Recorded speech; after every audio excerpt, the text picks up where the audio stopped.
All right, we're gonna play a video real quick to kind of give you an overview of like kind of who I am. This is something that Microsoft did for me. I still don't know why they did it because, yeah, we'll play it and see. Growing up where I grew up as a young kid, I grew up in the hood, I grew up in Compton. My moms didn't want me out in the streets, gangs and drugs and doing crazy stuff. So it was a good thing getting into computers really early on in the 80s because it opened my mind to thinking outside the box. On the West Coast in the early 80s, we were in our infancy in music. Me and Dre used to always talk about, hey, we've got the knowledge and the vision to do music. Let's come together and do something dope. And that's where NWA came in, and like I said, the rest is history. When we first started the group, I was still into this technology thing, because when I made my first record, I took that money and I went out and bought a computer. I figured out I could take this laptop and actually record music. And I know, living in Compton, that other kids weren't exposed to this. Being a young kid and having access to all the tools that I had when I was young, all of those things kind of shaped how I think. And I want to give that same thing back to the kids growing up today. So I want to create this open lab where anybody can come in and work together to create that next future. Bing is going to play an amazing role in open labs. If you give these tools to kids early, it's going to help them later on in life. It's going to help them figure out what they want to do to create that next future. My name is Arabian, and I use technology to do great things.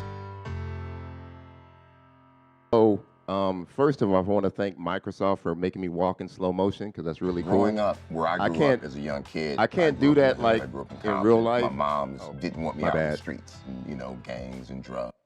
Yeah, so I can't do that in real life, so I want to thank Microsoft for that, and I hate playing a commercial, but that's the only commercial that I actually have, and I like it, and it's cool. So we're going to turn up first because there's a lot of the little homies and homettes in the house. How y'all doing? Y'all chilling? Yes, sir. So for all you kids and I hate calling y'all kids. Y'all like the next us, the next people. So I want y'all to listen to me real cool. We're going to do this, and I want y'all to participate. Don't be cool, because I'm cooler than you. So do this for me once. You ain't going to be able to do this in class, so we're going to do it here. Everybody just throw your hands in the air. Come on, y'all. Throw your hands in the air and wave them like you just don't care. And if you like going to school and learning and your teachers, somebody say, oh, yeah. Oh, yeah. Somebody say, home. All right. That's all I know. That's where I made all my money, rapping. So, but anyway, I wanted to get the blood flowing and get you guys into a community kind of thing. So let's do this. I appreciate High Tech High for bringing me out. And the whole 2 days I've been here, I've been actually sitting with an amazing lady back here from the school board. Yeah, she caught me right when I first walked in, and we've been friends ever since. But she was telling me the story about how when they wanted me to come, it was like, we want this guy from NWA to come speak at the school. Like, you mean that movie Straight Outta Compton guy? Yeah, that guy with the other guys, Ice Cube and Dr. Dre guy. Yeah, at school? Are you sure you want him to come here? I'm like, yeah, he's kind of a nerd guy now. He's cool and he's hip. So I'm here today I thought I was only talking to these people here. I didn't know that you people there were going to be here. And I walked in the school. Is the people in the classroom that I walked in yesterday here? No, they weren't here. So I walked in the classroom yesterday. I think it was in the junior high. And where was it? 7th graders. So I talked to some 7th graders yesterday, and we had a good time and turned up. But anyway, I thought I was only talking to these people, but we're going to talk to everybody. And what we're probably going to do, and I'm going to change up the whole thing. I think I got 15 minutes, 30 minutes. Can we do 30 minutes and do the whole other stuff at the end? Okay, so we're going to go right through my whole little keynote thing here. So why I inspire. Now, there's going to be some giggles and laughs when I go through this. Yeah, that's me. I did that so I can get the So that's me at less than like a year old, and I'm DJing already. That's right, DJ since birth. I figured out at about 6 months old that I could make money DJing for my family. And yeah, and I would get food and a place to stay. And it was cool. I didn't have to pay for anything. I just did that every now and then and broke a record or two, and they would take care of me. So I paid my way through school doing this. What else I got? Okay, so let's talk about growing up in Compton. Anybody here knows where Compton is? Okay, it's in Los Angeles, formerly called the Hood. Yeah. Compton is actually much better now because they're building a lot of new football and baseball stadiums in LA. So Compton has kind of been upgraded to Culver City, and yeah, it's much better, but it was a bad place growing up. And when I was born 2 months before the Watts riots in Compton. So Compton was right next to Watts, which is another place in the hood. And my father, he was a writer, an author, newspaper and magazine editor, and a talk radio show host. He wrote over 100 books and was an editor of a lot of magazines and newspapers, including an adult magazine, which we won't talk about here because, yeah, kids. Um, my mother, beautiful lady, they're both passed on, by the way, so it's just me. I'm an only child. They're both gone, but I love them. My mother was a classical pianist, church choir leader, loving, caring, and very overprotective. Imagine being born 2 months before the Watts riots and just kind of putting this kid in a neighborhood where everything is burning up and people are getting arrested and shot and killed. So love her for doing something very, very special for me. And that special thing was Catholic school. So that's me with a priest and actually like a cardinal, like big guy from, yeah, I was the valedictorian in my school. That's how I became a, thank you. Um, how I became the valedictorian was I started rapping and writing like rhymes and, stuff like that. And I got really good at it. And I figured out the more knowledge I got, the better I could be at battling my buddies. Like top of the head, I was like, boom. You didn't know that word, did you? That's right. I found that in a dictionary. What's a dictionary? Look in the encyclopedia. So that's how I kind of got that. And being in Compton, my mother was like, okay, I'm gonna put you in Catholic school to keep you out of trouble, to keep you away from all of the violence and the bad things in school. But what she didn't realize was this, and I see you guys don't wear uniforms here. I had to wear salt and pepper pants, a green sweater, a red tie. It was pretty much a target. Like there was a target on my back, like chase and beat this kid all the way home every single day in Compton. So I had to be pretty tough. And one last thing that I didn't mention, and because all you guys are like friends here, I'm going to tell you something. My real first name is Kim, K-I-M. Kim, Catholic school, Compton. Not a good mix. But it made me tough. I got tired of being chased and I started fighting back. I would get out of school, take my tie off, put my tie in my back pocket, take my sweater, roll the sleeves up, and I started walking like this. Still didn't work. I got beat up. So let's talk about, let's see here. Okay, let's talk the good, the bad, and the ugly.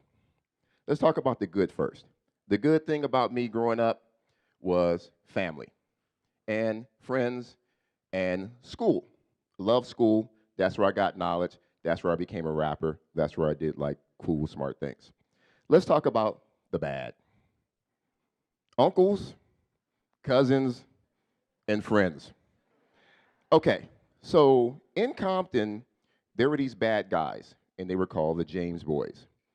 They were my uncles. They were the guys causing all the trouble in Compton, and my cousins as well. So my mother was like, well, you can't hang out with them because they're doing all the bad stuff in school and in the neighborhoods. But on the weekend, you can hang out with your uncles and cousins. So one thing that they taught me was not to be like them because they didn't want me to get in trouble with the police and gangs and the drugs and stuff like that. But the problem with that was I still lived in Compton. And that's the ugly. Compton, gangs, and drugs. How to keep me out of gangs and drugs in Compton were the same bad people, my uncles and cousins, who would take me outside on a daily basis and put my face in the gutter and say, "You feel this? Yeah, that's what they'll do to you in Compton." I'm like, "But you're doing it to me in Compton." But it taught me not to get in trouble because I was more scared of my cousins and my uncles than the gangs and drugs around in Compton. So I appreciate them for that. So there was one uncle who I still love to this day, this guy. That's my uncle, Wayne. We call him Hoggy for short. He was the bad guy. He was the one that like started the gangs and did all the trouble or whatever. But they were all sent away to the military at some point because, they were bad. And they came back reformed. And when they would come back from the military, they would be like, "Look what I got." What'd you get? He got a new van and a new hot rod car. So he was like my cool uncle now. Like he's got the cool cars. He's also got records. Do you kids know what vinyl records are? It's this round thing and it's black. It's got a hole in the middle. And DJs, yeah, okay, just checking. I go through security at the TSA sometime at the airport, and they always pull me out the line. They're like, "What is this?" It's a record. Anyway, so he had records. He also had Prince. Yeah, that's an 8-track. I bet you don't know what an 8-track is, kids. It's this box that you put in a radio and it played music. Yeah, okay, 8-track. So I had Prince. I had Parliament Funkadelic, was something that you old people know what that is. That's funk. Yeah, the funk. And also had Kiss. Don't ask me about that one. Go back. So Prince, Funkadelic, Kiss. Now, who said that? So imagine being a kid and your influences are Prince, Funkadelic, and Kiss. Records, fast cars, and vans. Then, boom boxes. Yeah, buddy. I had one of those cassettes. Is this other little box that, okay, make sure y'all keeping up. That right there, this is a CB radio. Like Breaker 19, no? Okay. Anyway, so all of these things my uncle had. That's an 8-track player, actually. I had that. So all of these things I had growing up as a kid. This is what kept me in the house. This is what kept me from hanging out with gangs and drugs and doing all the crazy stuff because I was too busy playing with this stuff. But there was a thing that went along with this, and my mother actually took me to counseling because sitting in the house, listening and dealing with all of this happened. That's Parliament Funkadelic. I used to dress like that going to school. Catholic school. I had the glasses, and I would just wear all this crazy stuff, and my mother thought something was wrong with me, and she would take me to counseling. Then it got worse. I saw that. Now, this is what changed my life. Now, my mother's passed on, so she doesn't know this happened. My uncles were like, "Dude, you're staying with me for the weekend." I'm like, "Okay, cool. We're going to a concert." I'm like, "Okay, cool." They took me to that concert. Now, I can say something 8 years old, 9 years old, at a Parliament Funkadelic concert at the Forum in Inglewood, and this crazy dude comes out of that spaceship that they landed at the concert. Now imagine being 8 years old, and this spaceship comes down with this cool dude with a fur on, and he comes out and he's like, "Yeah." And I was like, I want to do that. That's what I want to do in my life, is that right there. But there was still a problem. Kraftwerk. Some of you here know Kraftwerk, some of you don't. Kraftwerk is a German group. And any dance music that you've ever heard in LA, I'm talking about even Marshmello. Who here knows Marshmello? I actually know who Marshmello is under that bucket. I'm not going to tell you. Came from Kraftwerk. All of the old dance music, pop locking music came from this group Kraftwerk. We all just copied him. So I've got Parliament Funkadelic, Kraftwerk, and Prince. Let's go back. Let's do that again. Yeah, there he is. Where is he at? Oh, my uncle. Okay, this thing. These things work. This is technology. That's why I'm trying to fix it. I want you guys to fix this stuff. When you young kids get older, fix Keynote. Matter of fact, go work for Apple and fix this for me, because it always happens. Anyway, let's get back to this. 1 second here. I got to get to Prince because Prince is a very important thing, and that's kind of where my name came from. The whole Prince thing, Kraftwerk, yeah, Prince. There he is. This guy. So that was all in my head. I'm like, I want to do music now. I've got vinyl records. I'm into this thing. I want to do music. Prince, Kraftwerk, Parliament Funkadelic, all of these things. I'm in. How do I create music? I'm not a musician. My mother was a pianist, so I learned a little bit on the, piano, but that wasn't enough. And I started working at a mall, and I worked in a first I worked in a shoe store and putting shoes on old women at 14, 15 years old wasn't pretty. Left that job and I worked at a luggage store, which was actually worse because that's the most boring job ever in life is selling luggage. Like people buy luggage like once every 10 years. We got like maybe 2 people come in at a time. And so then I started working at a pet store, which was kind of cool. And the guy who owned the pet store, he owned a community center, and I started working there, and I started kind of playing around with being a DJ. And I made a little money, and then I bought this. Ooh, a computer. This was called a Commodore VIC-20. And this is probably one of the first computers made back in the day. There was one I bought, a Texas Instrument TI-99 for you tech nerds. This guy right here. You know what that is. Yes, he does. Anyway, then I bought more computers and more computers. I bought all these computers, right? So my thing was, that was my creative bug, is music and computers. I'm like, okay, I'm all in. I'm learning computers. I'm into this music thing. I can figure out how to make money. I'm 15 years old, right? I've got all this stuff. And then I've got this, an 808 drum machine. So trap music, who's in the trap? None of you people, put your hands down. That's them up there. Yeah. Anyway, don't fake it. But anyway, I bought this drum machine. It's called an 808 drum machine. So anytime you hear that boom in a record, came from this. So I had to boom. See, it made that fall down. So I had this, I had computers, and I'm like starting to formulate this thing. Like, I'm going to make music now. I'm going to be creative. I'm going to do cool stuff. Boom. There it is. That's me. This is where you laugh. This is what happens when you take Parliament Funkadelic and Prince and you kind of slam it together. Yeah, that's how I used to. This is not this. Now, mind you, this is not Halloween. This was every Friday and Saturday night. That was me, dressed like that to go DJ. I was called DJ Prince. I was like the hot DJ in town. Like the girls loved me. The dudes was like, man, you cool. You got all the girls. I'm like, yeah, that's me. I'm DJ Prince. And one day, I'm hanging out with my buddy who's a famous music guy. His name is Egyptian Lover. And we're walking together, and some girl comes up to me, and she goes, what's your name? I'm like, DJ Prince. And my buddy goes, Egyptian Lover. She goes, you should call yourself Arabian Prince, because you guys hang out a lot. I'm like, that's a good idea. I don't know about now, but I kept it, and I made a lot of money off of it, so cool. So that's actually me. That's what happened. So let's go on. I made a record. I'm 15 and a half years old. I got $500 in my pocket.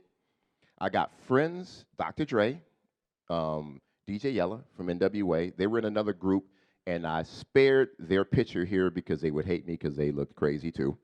They were in a group called the World Class Wrecking Crew, and they said one day, hey, we're going to go make a record. And then my other buddy, Egyptian Lover, was like, hey, I'm going to go make a record. Nobody invited me to make a record with them. So I'm like, I'm going to make my own record. So I took my $500. The guy I was working for at the pet store gave me another $500. I walked into a recording studio that I found in the yellow pages. It's this round, like this thing. It's yellow and it's got pages. And no, never mind. Okay. I found a recording studio. I go in the recording studio and tell the engineer, I want to make a record. What kind of record do you want to make? And I started going, I like Prince, I like Parliament, I like Kraftwerk, I like Kiss, I like Thomas Dolby, Oingo Boingo. I started naming all this stuff. And this guy, yeah, I like that one, huh? There you go. I'm actually playing with Thomas Dolby Friday night. Yeah. So anyway, so I go in and I come out with this record. It's called Strange Life because the record was really strange. It was like a mix of all those things I said. It wasn't really rap. It wasn't really hip hop or pop or punk rock or new wave. It was like this mix of a bunch of stuff. But what was cool about it is no one was really doing rap back then anyway. So it was like, I got a record. And I took it to the radio station and they played it. And I made money. So I'm 16 years old with a hit record on the radio and I'm making money. And I'm like, I like this. I'm in like 10th grade, 11th grade. I got a record out. I got more friends than I could have anything to do with it. I'm gonna make another record. I made another record. Then I made another record. I started getting into it. I'm like, I'm getting better and better at the sound and I'm figuring it all out. Then I decided I got a bunch of records out, but I want to make another record. So I came up with another name, Professor X. I'm sitting at home one day watching cartoons, and we'll get to the cartoon part in a minute. And I'm watching the old X-Men cartoon, and I'm sitting there, and it's coming on. It's like X-Men, and da-da-da, and they go, Professor X. And I was like, ooh, that sounded dope. So I had this thing called a sampler. Now everybody got a sampler, but back then no one had them, but I had one. And I had to wait a whole nother day for the cartoon to come back on TV for me to sample Professor X. And I got it. And I made a song around it. And this song actually was another big hit. So now I've got two names. I'm Arabian Prince and I'm Professor X. And I'm making records. I'm touring all over the world at 16, 17 years old. My mother doesn't know what's going on. I've got money. I've got a car. And she's like, what's going on here? What are you doing? I said, I want to do this for a living. And she said, oh, okay, well, you have to finish school. So I finished school. And I was actually a really good football player. I got a football scholarship to USC. As a running back, but I wanted to play football to make money. I'm already making money, so I'm like, I'm gonna go to school for my mom. So I went to USC for my mother, not for me, but I'm glad I did because I got smarter. And because I got smarter, other cool stuff happened. I made this song right here, Supersonic. So this song was turned into a song called Fergalicious by Fergie. It was also done by Eminem, Rap God, does a verse on Supersonic. I make more money off of this song right here than I've ever made off of anything in the history of my life, and I don't know why. And this is the crazy thing. So it was nominated for a Grammy against Will Smith, Parents Don't Understand. And it was the first ever rap Grammy ever. So there's no way they could give it to a girl group. They got to give it to Will Smith. He won, but I still got nominated, and I made a lot of money. So did this, did that, and then something bad happened. And this is where you guys should all stay in school, if not for one reason, especially math. You need to know math because when you start making money, there's people that are smarter than you taking your money away from you. I don't know anything about writers, publishing, royalties. I'm just like, oh, I have a record. I go to the record store or the record company, and they give me money. I didn't look at how many I sold or anything.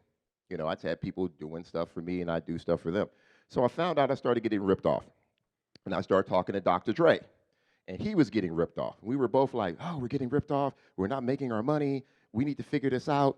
We need to do something else because these guys who we're doing the songs for have houses and cars, and I've got $500. You've got a car with no back window that you can't afford to fix. So then I was like, okay, we got to figure this out. That's where this came in, straight out of Compton. So, yeah, that's us back in the day. This guy right here, who saw the movie Straight Outta Compton? All you people up there are too young to see that movie. But anyway, good thing. This guy right here is Jerry Heller. This was our manager. This was the guy who took all our money. Yeah, and he actually made me even smarter because after that happened, I'm like, oh, no, no, no, no. I got that hit song, Supersonic, that's on Ruthless Records, that's making millions of dollars, and you're not giving me my money. I learned a very big word, attorney. Got me an attorney, took care of my business, left NWA right at the height of Straight Outta Compton, and all my friends were like, oh, man, you're stupid. Why are you leaving this group? Why are you not, this is like the hottest record of all time. Why are you leaving? Because I'm the only one in the group that's getting paid because I got an attorney. And I learned how to count. And I counted from 1 to 3 million. We sold 3 million records, and I figured out that I was owed a ton of money. So that's why I left the group.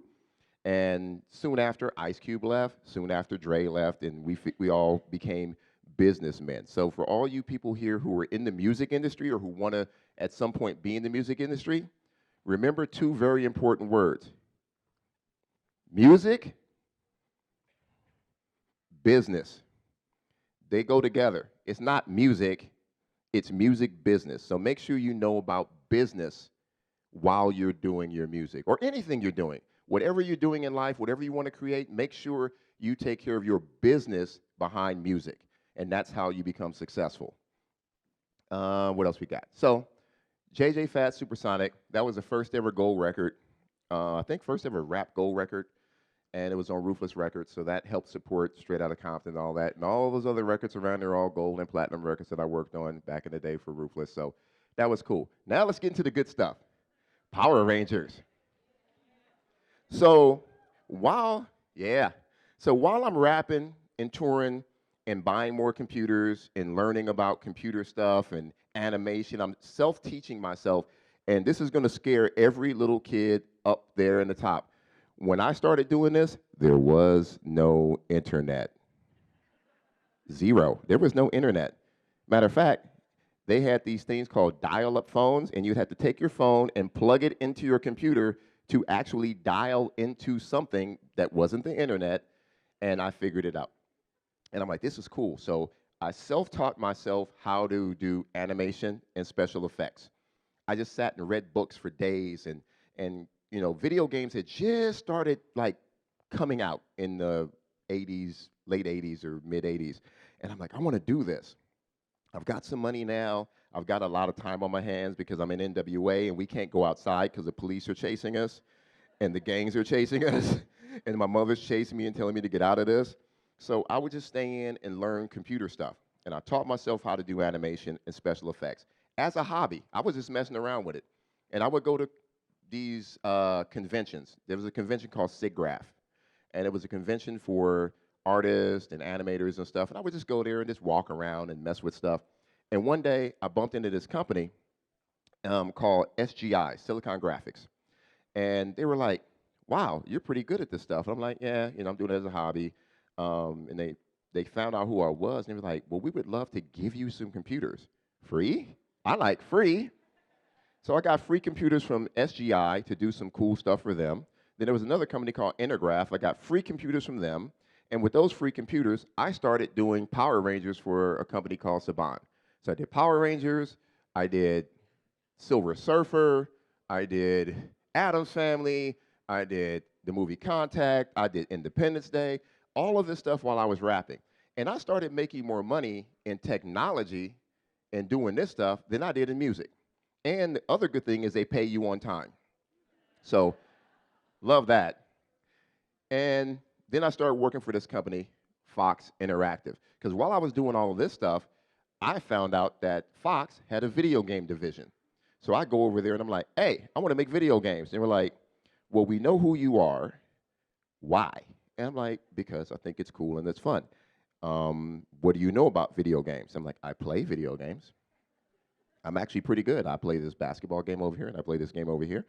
And they were like, well, there's no job for you here. Like, you're an entertainer. I know you do special effects, but we can't just hire you at a video game company because you don't know anything about it. Well, how can I know about it if you won't hire me? That's what a lot of the students face when they get out of school. So what I did was something so crazy. I said, you know what? I'll work as a game tester just to get in the building. So on my part-time, when I get back in town, I would go test video games just so I could be in the same room with the guys making them and kind of figure it out. And they still couldn't figure out why I was there, but I'm learning and I'm figuring it out. And then they figured out he's kind of smart. Let's move him up a little bit. So then I became like an associate and then a producer. And next thing you know, I'm producing video games. Because if you think about it, video games were so new, no one knew what they were doing. You know, so I got in and I started making video games. So that was something cool for me. So my message to the kids up here is very simple. Whatever you want to do in life, whatever you got in your head, go do it. I didn't have the internet. I had to figure it out on my own. You got YouTube. Like, I'll tell you this right now. I don't know if you can see this. I got this SpongeBob right here.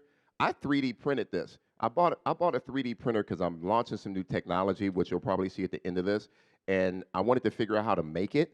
So I went on YouTube and watched 3D printing because I wanted to learn prototyping. I figured it out, bought a 3D printer, and now I'm 3D printing. So anything you want to do, the information is out there for you right now to do it. Don't wait till you get to college. Don't wait till you graduate college. Do it now.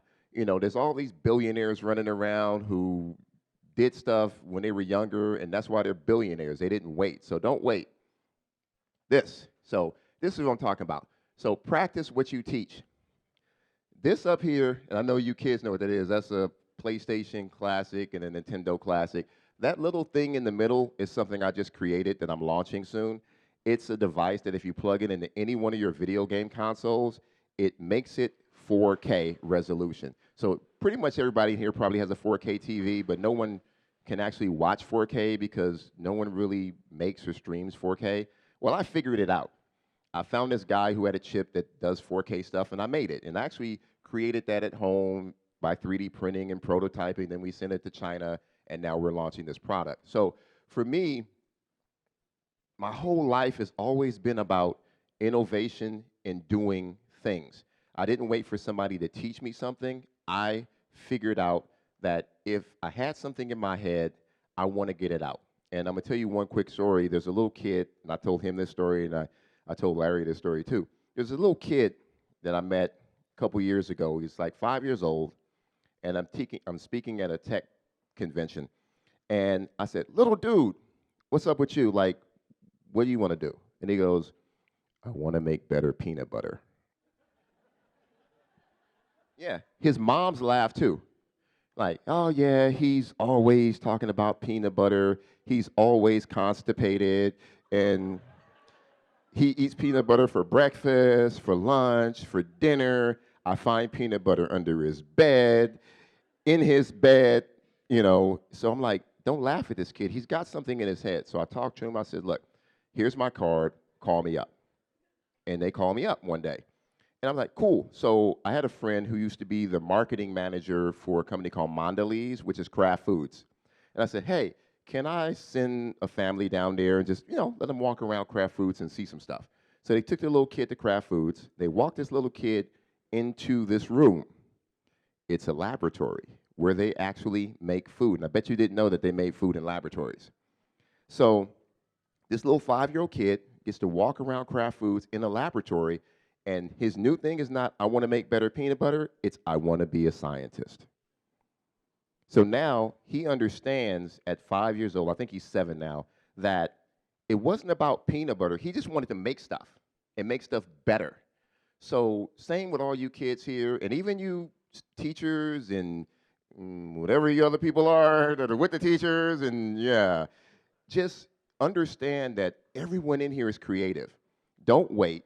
Even as a teacher talking to a student, if you see a spark in that student and he has an idea, don't just go, forget that idea, get back to your work. Help him with his work, but help him cultivate that idea. Talk to his parents and say, you know what? Yeah, this kid gets maybe C's or D's or C pluses or whatever because he's got other stuff on his mind.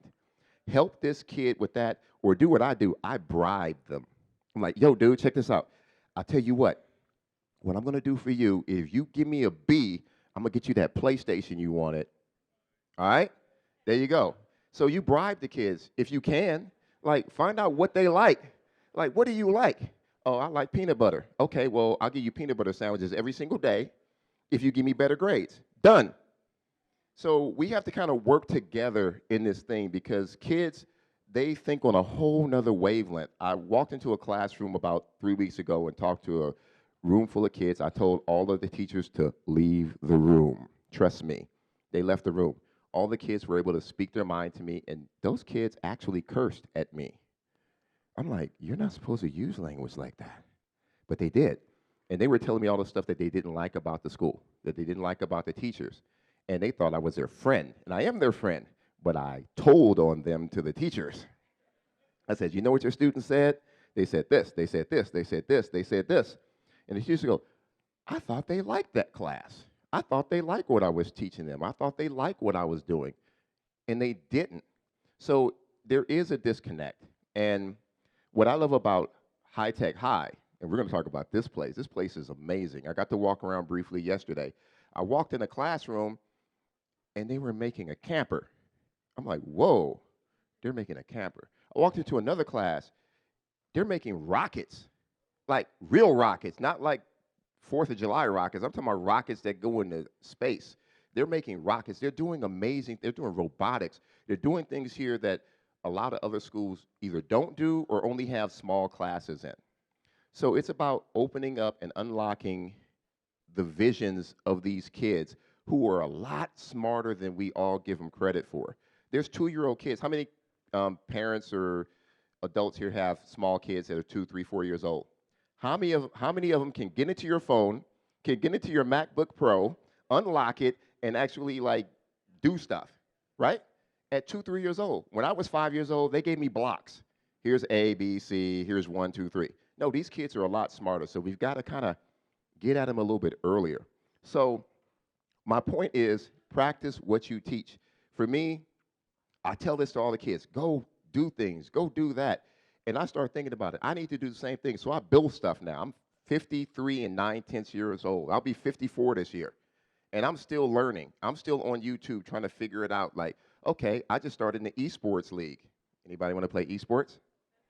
So I got an esports league now. I'm 54 years old, and I'm figuring that out. So that's what this is all about. And pay it forward, definitely. Whatever you teach somebody, if somebody teaches you, you, right here with the hoodie.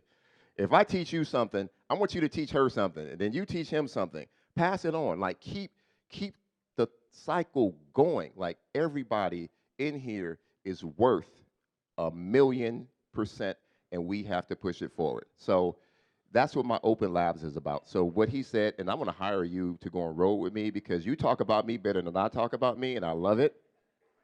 So what I'm building is a laboratory, and I'm calling it a lab because it's all about information and data. I'm building a place where kids can actually come and play with the latest and greatest technology. They can come in and play with computers and play with 3D printers and play with virtual reality and augmented reality. And if they're into, like I saw something cool else walking around, there was a lot of kids who had made sneakers. Like they made custom, sneakers and stuff. If you want to work for Nike or Adidas or, Under Armour, this is the place to come because in my vision, everything is tech: food, fashion, sports, marketing, social media. How many kids in here know what Salesforce is? A few. How many adults know what Salesforce is? Okay, most of you guys. So Salesforce is one of the biggest companies in the world right now, but most of these kids never heard of it. So how can they go get a job at Salesforce unless there's a company or a place where they can come in and go, oh, I didn't know Salesforce exists, and Salesforce does this and they do that, or Salesforce supports Facebook. I know you kids hate Facebook. Salesforce supports Instagram and Snapchat and WeChat and all of these things. So there's so many companies out there that do things that support all of the things that you kids love that you've never heard of. So that's what our company's trying to do, is explore and just have a place where kids and people can come and enjoy everything. So that's kind of what we're doing. So what I did today, at the end of my speech, I think that's the end of it. Yes, it is. I brought stuff. So over here, matter of fact, all right, who wants to be a rocket scientist? Raise your hand. Let me see. All right, you, come here. Right here, yeah, blue shirt. Right, come here. So what we have here, what he has in his hand, is one of my partner companies. Like, I'm like this Willy Wonka and a chocolate factory dude. And what we're putting on him is, it's a rocket pack, and it will fly you up through the wrap. No, just kidding. All right, come this way. Come up on stage. Give him a round of applause. What's your name, sir? Philip. Come on over here, Philip. How are you? And see, you got headphones on too, so you like music, right? What kind of music do you like, Philip? 80s. 80s. Name something. Uptown Funk. No. All right, don't be. Uptown Girl. Uptown. Where's your parents? But they're not here, are they? Okay, good. Wow, I've never heard it. How old are you? 16 years old. He likes Uptown Girl. Like, you're going places, buddy. So I'm going to play something for you. Let's make sure this works. Let me see if this works. Yeah, you hear it. Okay. So what I put on him, this is called, turn around so they can see the back, put the headphones on. This is called a sub pack. This is a wearable subwoofer. So for those of you who are kind of into working out or running, jogging, or just kicking it at the house, watching a movie, you can put this on. And I don't know if you can hear this. Listen. He's pretty much a speaker right now. So you like this? Yeah, I know you do. But anyway, so this is one of the companies I work with. So a lot of the stuff I do is about pushing innovation and pushing technology. So see, look at it. Turn around, show that face to those people. But anyway, they make SubPack, and one of the best things about this backpack is we use this for people who can't hear, so for the hearing impaired. So you can actually put this on someone without the headphones and give them commands or whatever you need to do. If they can't hear you through apps, you can have things that you can communicate with people who are hearing impaired. So we're using that for that, and we also use it for parents who are tired of their students playing loud music or their sons and daughters in the room. You put that on them, you'll never see them again. So thank you very much, sir. I appreciate you. So what I have over here, and I'm not sure how we're going to do it because we got so many people in this room. I brought my DJ setup, and I'm going to teach somebody how to DJ. I don't know how we're going to figure this out. I'm going to let you figure this one out. We're going to find a couple people. Okay, how about this? We're going to find one adult and one kid, and we're going to teach them how to do some DJ stuff over here. So I'm going to let you pick the two people because I don't want them mad at me. I'll have them be mad at you. So here, you'll pick them. I'll set it up. All right, we're going to get a teacher from down here. Let's see. If you would like someone from your team to be the teacher, cheer for your person that you want. Let's see if we can hear some applause. All right, it's right over there. Come on up. And if you're a student and you want your friend to be the DJ, how are we going to pick a student? This is unfair. This is unfair. I want you to. I need to hear your school name. With your school name, whichever school is loudest.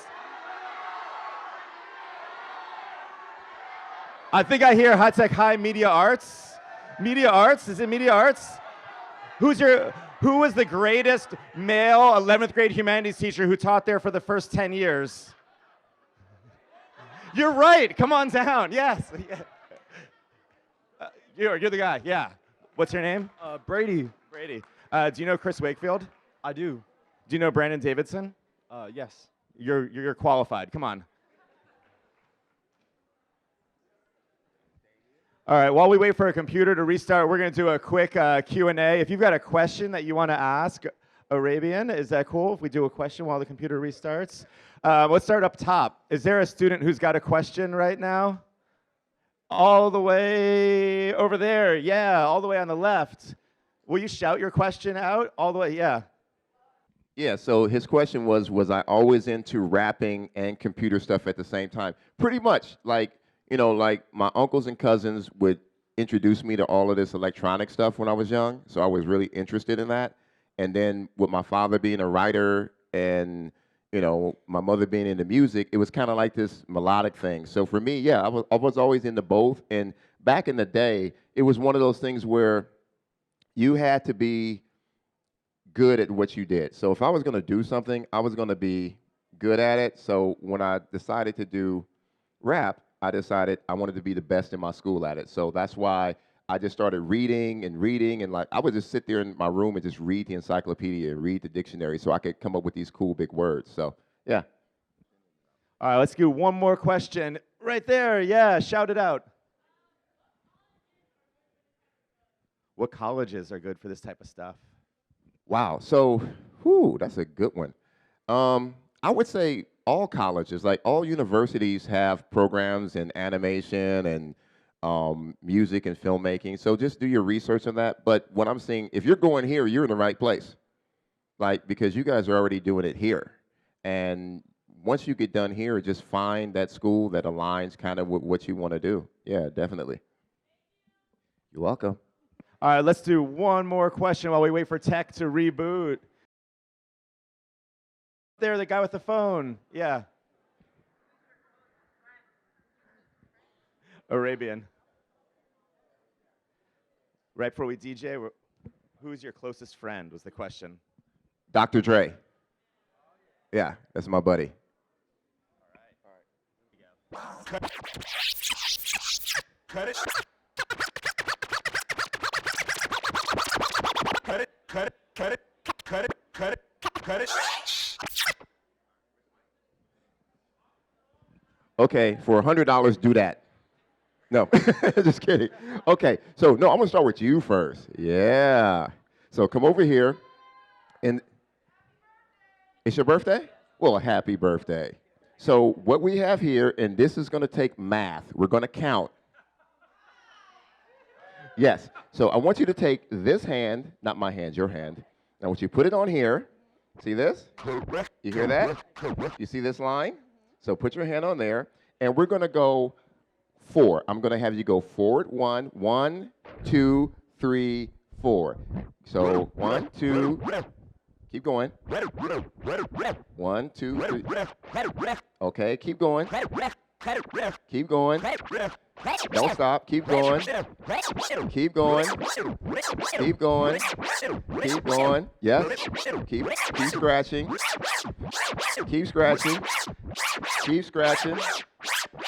One more time.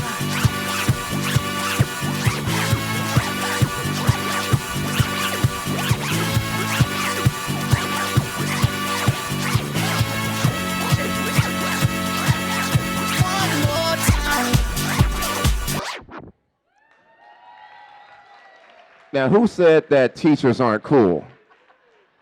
That's right. All right, who's next? All right, we're going to change it up for you. We're going to give you something even cooler.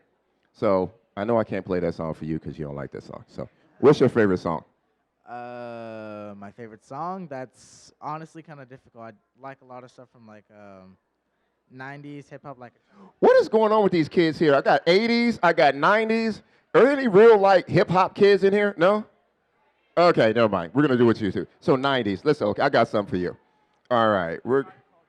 Oh, he wants Tribe Called Quest. So let's give him Tribe Called Quest. Let's see. Let's do this one. How about this? Yeah. So here we go. All right. So same thing. Over here. Put your hand on here. And we're going to do the same thing. You got rhythm, right? All right. To the beat. Here we go. Can you let me know? It's going to start. You see that we're going to start right here? We're going to do the same thing. 1, 2, 3, 4 on the beat.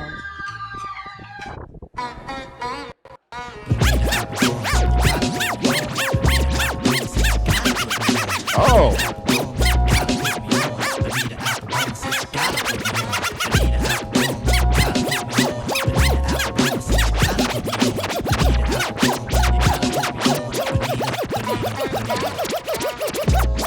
This guy is good. Hey, my man. You're hired. All right, what's your name? Brady. All right, Brady. What's your song? What do you like? I don't know. I like 90s stuff. You like 90s stuff too? Good.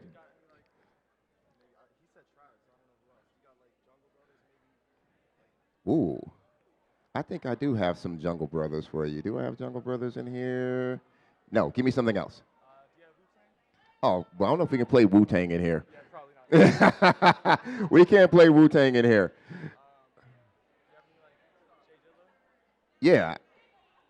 There you go. All right. We're going to give you, we'll do an instrumental. How about this? So we're going to do the same thing for you. Yes. And then we'll go back here. And the same thing. And I'm just going to let you feel it. It seems like you guys already know what you're doing, so. All right. All right. It's coming. Wait for the beat. All right.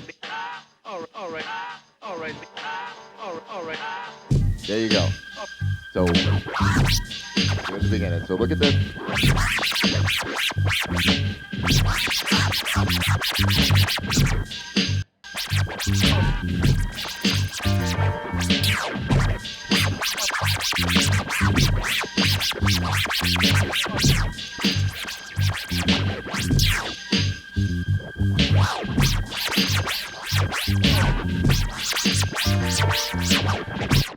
Nice.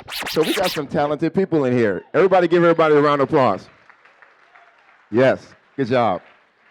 And what I'm going to do for you two and the teacher, I don't have it with me, but I'm going to get their information, and I'm going to send you guys something really special from one of my partner companies. I'm not going to tell you what it is, but you guys are going to be DJs. Yes. All right.